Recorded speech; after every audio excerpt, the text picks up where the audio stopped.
Эрт цагт дархлан тагсан уулын эзэн дайны тэнгэр цагаан өвгөн мөнх тэнгэрийн хүч авгаа суу залийн дор Монголын цогт хэрднийг эзэмшин суудаг байжээ.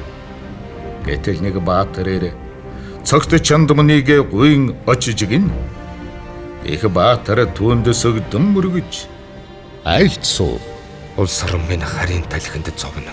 Урд хойноос минь ирж хятана. Идэрмэг хүчрхэг цагт хийсэн үеийн үр идүүгээ миний ард түмний толгойд буув. Бид барийг гэвч зэвсэг үгүй, цуглыг гэвч эв нэгдэл үгүй тул урдийн болвод өсөл өсч, хясал хясч, хядан сөнөт үгүй гинэ. Энэ мөхлөөс бид яаж малтархав? Та надад эртний тагсан шүтэн их цогт эрднийн хайрлаж ачаам уу? Түүгээр би ард олноо нэгтгэж төр улсаа мандуулъя гэж гуйлаа. Цагаан өвгөн золж чадваас ялмуй, эс чадваас мөхмөй. Гагцхүү улсын мандаж мөхөн та бүхний сэтгэлээс шалтгаална. Тэр цаг иржээ. ертөнцөд төлөөсгүй юм гэж үгүй. Чамд цогт эрднийг үгүй.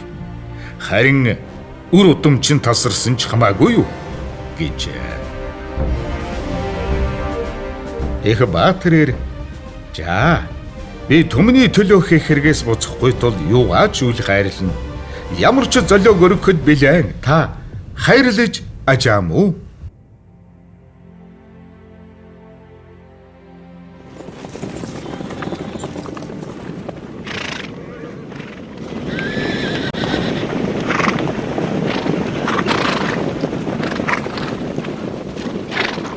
Олноор өгдсөн төр